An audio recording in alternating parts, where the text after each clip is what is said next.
One of the things that I spend time thinking about and try to sort out in my mind is why are there parents who are in a rush to trans their kids? I mean, what's the big hurry to have them on puberty blockers, gender affirming care, surgery, basically mutilating these children for the rest of their lives? What's the big, what's the big end game here? And I've kind of narrowed it down to a few things. First off, I believe that a lot of these folks are more interested in being their kids' best friends than their parents. They've got a warped sense of what that role is. They want to be relevant in society. They want to be relevant in their kids' lives. And they feel that this is kind of, I don't know, what a hip, cool parent would do. And another thing that I think happens is that we live in an age where nobody likes conflict. Nobody likes anything to be hard. So if parenting becomes difficult because you're going to have to work through it with your child and figure out how to do this, it's not something you want to do. We're told that at all costs we need to avoid pain. The whole goal of life is just to have pleasure, to basically have a happy life with no suffering. And yeah, while I'm all for that, I mean, who really enjoys the trials and tribulations of life? It is though those things that define us and make us who we are. You can see that same quest with this whole thing with MAID, with the assistance in dying, how people with any kind of ailment don't want to live a life at the end which involves any kind of suffering. They just want things to be easy. And I think these parents are of the same mind. They don't want to struggle through the angst with their kids. They just don't want it to be hard. The easy way is, yeah, put them on the blockers, get them the surgery, get them the whatever.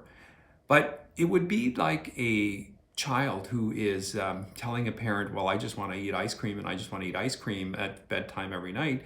And the parent says, yeah, man, I'm just tired of fighting it. I'm not going to, so I'll just go along. That isn't good parenting. That would be irresponsible. And this is certainly something that's far more consequential, far larger, that's going to have a long-lasting effect. And the other thing I think also happens nowadays is the phenomenon of social acceptance and being virtue signaling and having that social cred. We saw that in the last few years when we saw, get injected for the greater good, for the public health. And people were virtue signaling this all over. They stopped thinking about it relative to what it meant to them or critically unpacking it. They just wanted to be liked and accepted by everybody in society and culture at large.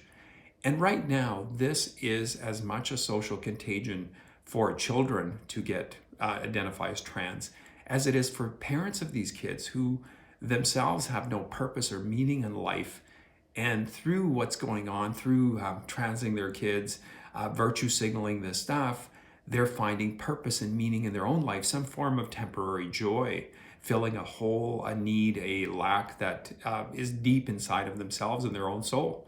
So it makes sense that people who are empty inside themselves certainly cannot help children who are struggling with the same feeling, the same confusion and everything else, because it's like the blind leading the blind. There is no end. Everybody just walks off the cliff. Anyway, those are some of my thoughts. I just think it's one of those things that I think about and think, what the hell's going on? Because these children, children of these parents, these kids are relying on adults to make adult decisions. And unfortunately, they're failing them. And if their own parents are going to fail them, somebody, the rest of us, it behooves us not to impose things in culture and society that stops this form of child abuse. Because one day, mark my words, time will judge harshly at this period of time, and they'll look back on it and go, what the F were these people thinking? They were just mutilating their children. And and it's going to come to that. It will be. It's just a matter of time because we're seeing the destructiveness of this in both individual lives and culture at large. Anyway, thanks for watching. I do appreciate it. Please post any comments you have in the comment section. You can also follow me in my Rumble and my Locals account. If you haven't yet subscribed to my channel, please do so. Check it out. Check out some of the other videos and post your comments, and I will see you next time.